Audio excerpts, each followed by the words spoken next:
कर जय हिंद दोस्तों, हमारे चैनल में आपका स्वागत है। दोस्तों हम आपके लिए इतिहास के 100 महत्वपूर्ण प्रश्न लेके आए हैं जो आपके सभी एग्जामों के लिए बहुत ही महत्वपूर्ण है। तो दोस्तों बिना समय गवाए चलिए वीडियो को शुरू करते हैं।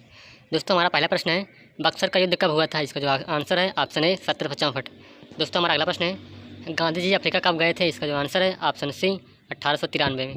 दोस्तों हमारा अगला प्रश्न है, सिंधु घाटी के घर किससे बनाए जाते थे? इसका जो आंसर है ऑप्शन ए ईंटों से। दोस्तों हमारा अगला प्रश्न है, सिंधु घाटी के घर किससे बनाए जाते थे? इसका जो आंसर है ऑप्शन ए ईंटों से।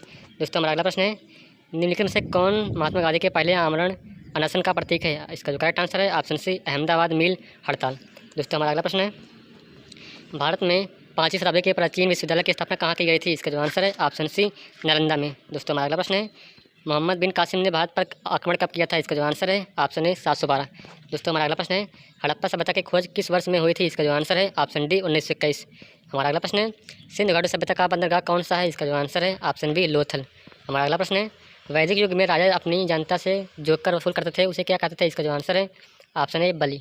हमारा अगला प्रश्न है, भारतीय इतिहास में 8वीं राज्य किसे कहा जाता है? इसका जो आंसर है ऑप्शन बी वन साम्राज्य। हमारा अगला प्रश्न है, निम्नलिखित में से कौन सा स्थान बौद्ध धर्म से संबंधित है? इसका जो आंसर है ऑप्शन डी उपरोक्त में से एक से अधिक। हमारा अगला प्रश्न है, भारतीय संगीत का उद्गम किसने खोजा था? इसका जो आंसर है ऑप्शन सी सामवेद की संहिता में। हमारा अगला प्रश्न है, गौतम बुद्ध का जन्म स्थान था? इसका जो आंसर है ऑप्शन डी लुम्बिनी। हमारा अगला प्रश्न है, भगवान बुद्ध ने प्राण कहाँ त्यागे? इसका जो आंसर है ऑप्शन डी कुशीनगर में। हमारा अगला प्रश्न है, त्रिपिटक धार्मिक ग्रंथ है? इसका जो आंसर है ऑप्शन बी बौद्धों का। हमारा अगला प्रश्न है, बौद्ध धर्म ने समाज के 2 वर्गों को अपने साथ जोड़कर एक महत्वपूर्ण प्रभाव छोड़ा है? इसका जो आंसर है ऑप्शन डी वुमेन एंड शूद्र। हमारा अगला प्रश्न है, चतुर्थ बौद्ध संगति किसके शासनकाल में आयोजित की गई थी? इसका जो आंसर है ऑप्शन डी कनिष्क।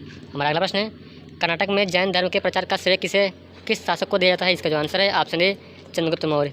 हमारा अगला प्रश्न है, निम्नलिखित में से कौन सी सबसे पुरानी स्मृति है? इसका जो आंसर है ऑप्शन ए मनुस्मृति। हमारा अगला प्रश्न है, जैनियों के पहले तीर्थंकर कौन थे? इसका जो आंसर है ऑप्शन डी ऋषभदेव। हमारा अगला प्रश्न है, महावीर कौन थे? इसका जो आंसर है ऑप्शन बी 24वें तीर्थंकर। हमारा अगला प्रश्न है, भारत के किस राज्य में प्रथम पूरा प्रशासनिक स्थल की खोज की गई थी? इसका जो आंसर है ऑप्शन डी कर्नाटक। हमारा अगला प्रश्न है, यूनानियों को भारत से बाहर किसने किया था? इसका जो आंसर है ऑप्शन ए चंद्रगुप्त मौर्य ने। हमारा अगला प्रश्न है, अशोक की प्रशासनिक नीति में भारी परिवर्तन किस घटना से आया? इसका जो आंसर है ऑप्शन बी कलिंग युद्ध।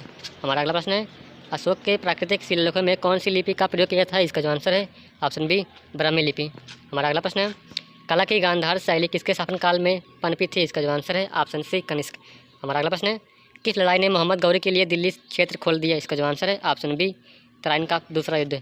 हमारा अगला प्रश्न है, चहलगानी को किसने नष्ट किया? इसका जो आंसर है ऑप्शन ए बलबन ने। हमारा अगला प्रश्न है, मौर्य प्रशासन के तहत सीताध्यास के प्रभावी अधिकारी थे? इसका जो आंसर है ऑप्शन डी कृषि। दोस्तों हमारा अगला प्रश्न है, किस स्तंभ शिलालेख में समुद्रगुप्त की उपाधियाँ दर्ज हैं जिसे उसकी विजय के लिए भारत का नेपोलियन कहा जाता है? इसका जो आंसर है ऑप्शन डी इलाहाबाद स्तंभ।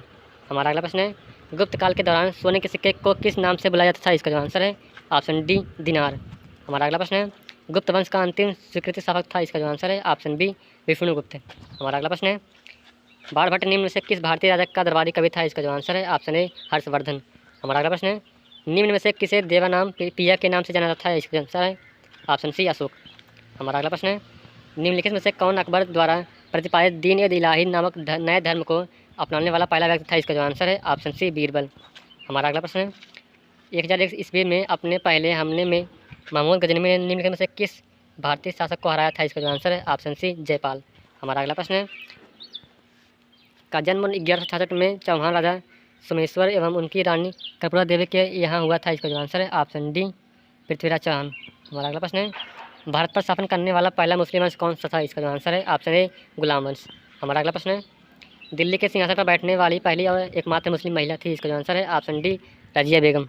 हमारा अगला प्रश्न है, पहला मुस्लिम शासक था जिसके साम्राज्य लगभग पूरे भारत में चरम दक्षिण तक फैला हुआ था? इसका जो आंसर है ऑप्शन ए अलाउद्दीन खिलजी। हमारा अगला प्रश्न है, अलाउद्दीन खिलजी के शासन के दौरान निम्न में से कौन सा एक गवर्नर था? इसका जो आंसर है ऑप्शन सी गयासुद्दीन तुगलक। हमारा अगला प्रश्न है, भारत में पहला मुगल सम्राट कौन था? इसका जो आंसर है ऑप्शन ए बाबर। हमारा अगला प्रश्न है, 1527 में खानवा के युद्ध में राणा सांगा को किसने हराया था? इसका जो आंसर है ऑप्शन ए बाबर। हमारा अगला प्रश्न है, पानीपत की पहली लड़ाई में इब्राहिम लोदी को किसने हराया था? इसका जो आंसर है ऑप्शन सी बाबर ने। हमारा अगला प्रश्न है, अकबरनामा और आइन ए अकबरी के द्वारा लिखी गई थी? इसका जो आंसर है ऑप्शन सी अबुल फजल। दोस्तों अगर वीडियो अच्छी लगे चैनल को सब्सक्राइब और वीडियो को लाइक करें। जय हिंद दोस्तों, मिलते हैं अगले वीडियो में।